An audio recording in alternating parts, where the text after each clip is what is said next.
Welcome to the lectures of Process Control 2. In your syllabus, so in first chapter in Process Control they have given a chapter called Digital Control.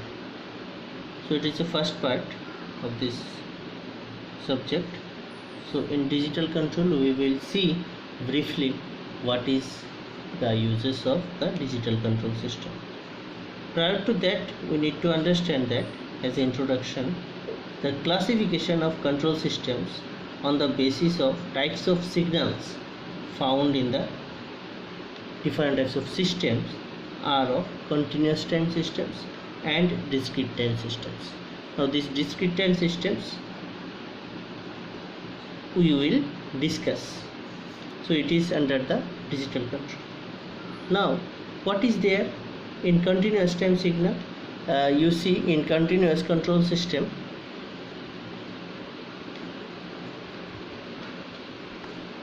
I'll just explain the basic blocks. I am just drawing. I am not using the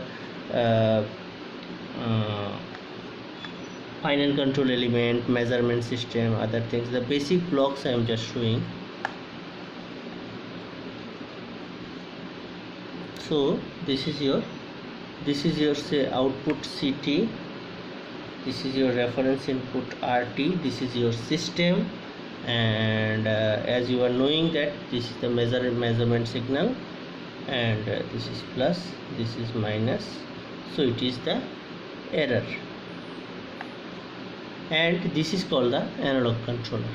Means this analog controller is taking directly the analogous error and giving the output in analogous output, that this analog output directly applied to the system.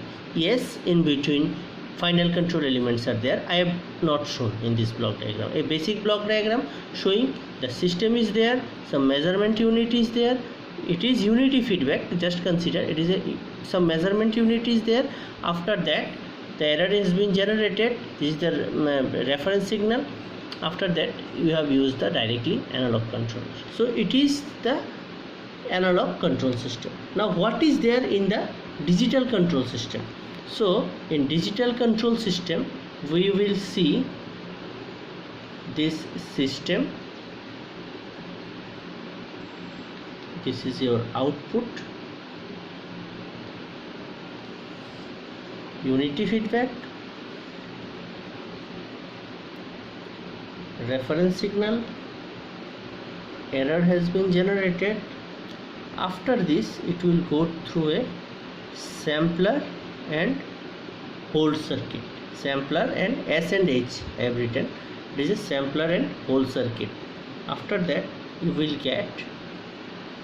will see subsequently what is this U of KT will apply to the digital computer,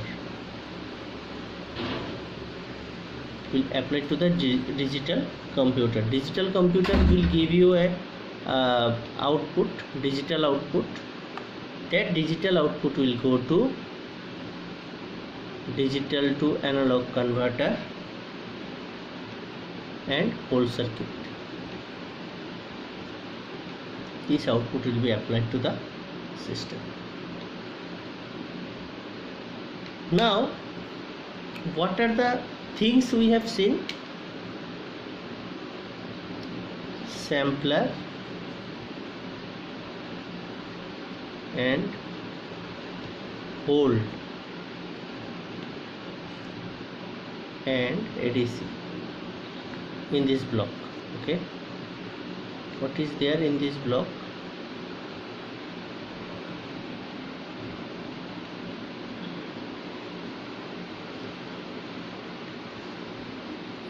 Digital computer,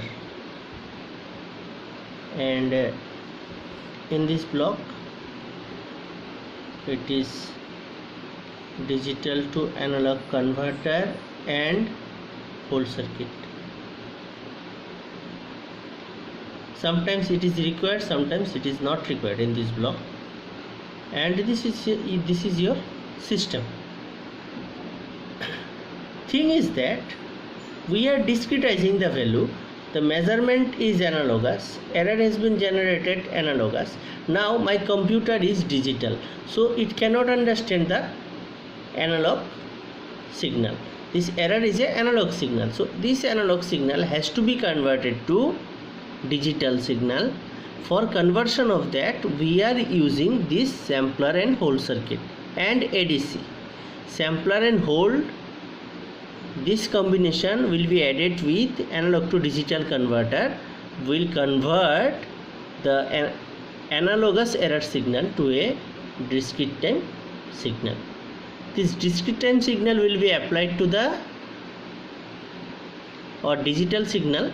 Actually, discrete time signal means after sampler and hold circuit, it will be discretized and then analog to digital, then it will be converted to digital signal. So it is a digital signal. So this digital signal will be applied to the digital computer, and digital computer will give this digital computer is actually acting as a digital controller. This is analog controller, this is digital controller. Then this digital controller will give the digital control signal.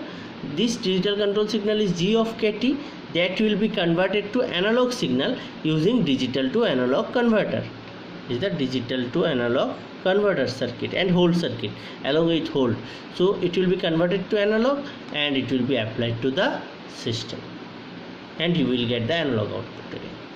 Means my measurement system is analog, the system is generating analog signal, but my computer, my digital controller cannot operate on the analog signal. For that reason, we are converting it from analog to digital and then applied to the digital control system. Digital control system will generate the digital control signal, but this digital control signal cannot apply to the system directly, so we need to convert this digital signal to analog signal, then directly apply to the system. This is the thing which is going on in our digital computer. So it is a part of the digital control system. Thank you.